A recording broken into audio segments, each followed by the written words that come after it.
Good morning. Good morning. It's Morning Devos with Jen. And Jay. It's Tuesday.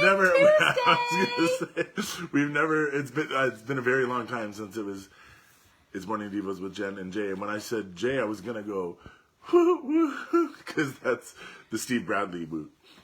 It's Tune In Tuesday. Woot, woot to Steve Bradley if he's watching. Yes, and we continue to pray for Steve and the team down at Innisfil Community Church as they minister to the community there, and praying for the officers' families who are just beginning this journey of grief and loss and way forward. At this point, they might not even be thinking about the way forward, but just taking stock of what has just happened to them. So yeah, we need to be praying for the people in that community who are believers to help them mourn well, right? And to come alongside to listen, and listen some more. Yeah, and then by the prompting of the Holy Spirit, speak and offer the comfort that is in Jesus. Right, and that's actually what we're going to talk about today a little bit. But we want to hear first, because it is Tune In Tuesday. Good morning, Elizabeth and Tanya and Brenda and Daphne. We're so glad that you've joined us. But yeah, would love to hear from you what we talked about on Sunday. We've already talked about it a wee smidge. Good morning, Leanne. Yes, it is a thoughtful morning. I'm still collecting my thoughts. I don't think they're quite awake yet. I did a lot of driving on the weekend. So yes, good morning. And we are surrounded by 2 dogs and a cat. Yes. So sniffing everything. Sniffing the tripod of the phone right now. That's why we're jiggling. Good morning, Karen. Yes, good morning, Paul and Sue. We're glad that you've joined us. So yes, Sunday, great service. Lots of good music and worship. Good morning, Ken. And new people. Sunday morning. Sunday. I like Sundays. I like Sundays too, which is why I liked this Sunday. I drove back from Kingston to go to church. Yeah. Because I needed to be there. Like, I had been with my mom all week. She had an operation on Friday, but I needed to be in church, and it just meant so much to my spirit to be there, and I could just feel like my spirit filling back up again. So yes. We encourage you that if you've missed a Sunday to come get your spirit filled back up again. So so Sunday we are in this sermon series called Entrusted. And figuring out God's plan for the city of Barrie and for us. And so the thing that stood out to me is something that Jay touched. Did we ask them what we talked about? I did, but I've been waiting. Oh, okay. Their fingers must be still asleep. Still waking up. We'll tell them what we talked about. Even though most of you were actually there on Sunday. But you might have just come away the same as we did, which was, wow, that was a good service. Yeah. And then it's like, what did we talk about? Yeah.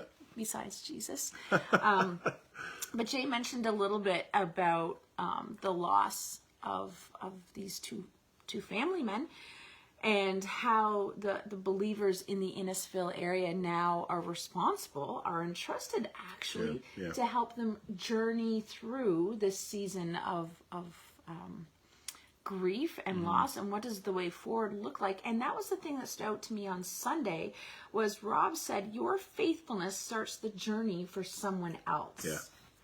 And the mystery that Paul uncovered, right, was that the Gentiles were equal with the Jews before Christ, joint heirs, had all of the same benefits, and that's us. We're the Gentiles. And I'm so glad that we have the same benefits of being children of God. I think one thing that sticks out to me about that as well is, like, there was a racial tension there.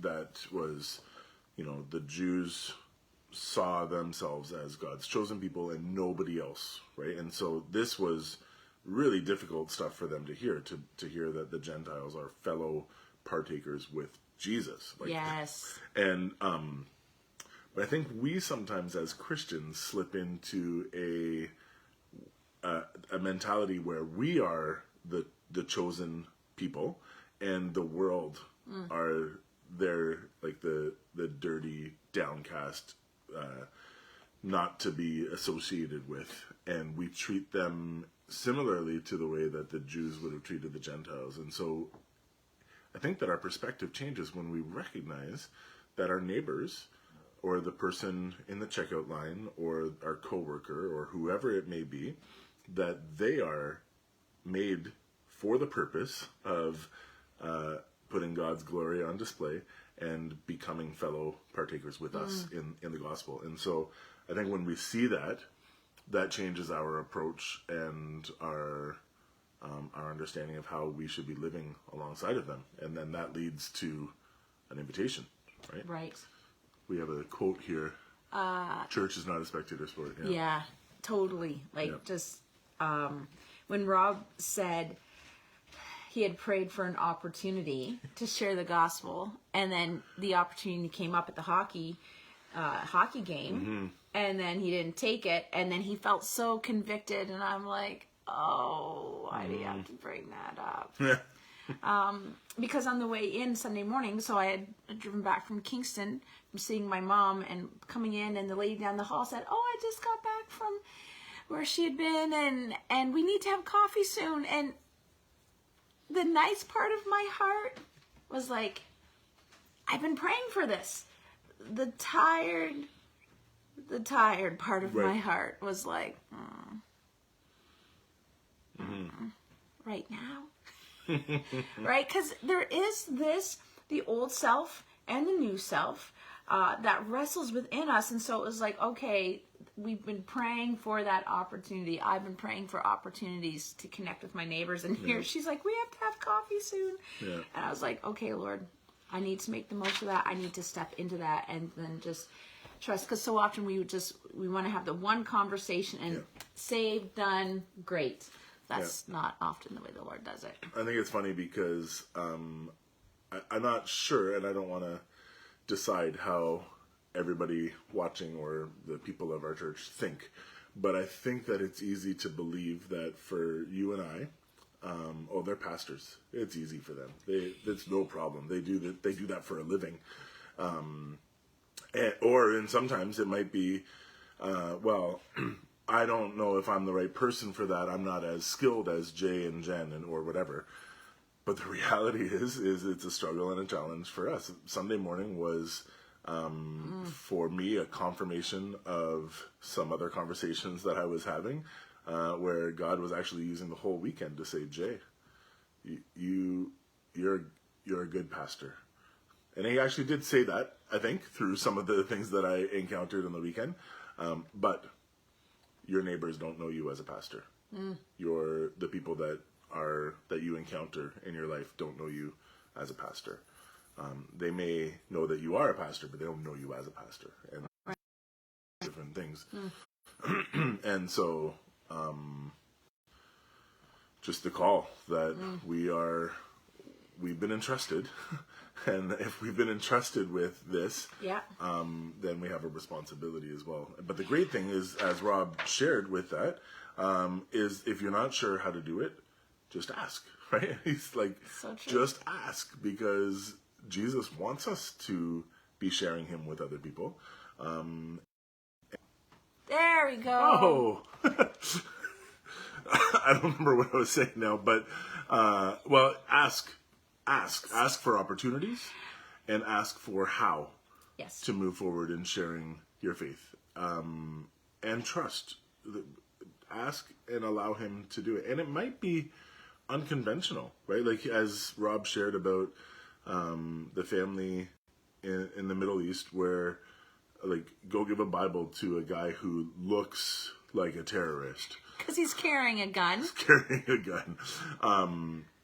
That doesn't make sense, but we never know the work that God is doing in the life of somebody else. And so when Rob said you might be the start to someone else's journey, there might be so much going on in God's life or in the person's life that God is doing, where you come in okay, so there we go. Just ask, which is a good segue good segue to Thursday night, which is how to share your faith. And we're going to be learning how to do that, giving some prompts. And so we want to encourage you today. As Brenda said, salvation is a group effort. And it starts with the Holy Spirit, comes back to us, goes to the Holy Spirit. So we want to encourage you today to be a part of somebody else's faith journey. Yeah. Do you want to pray? I would.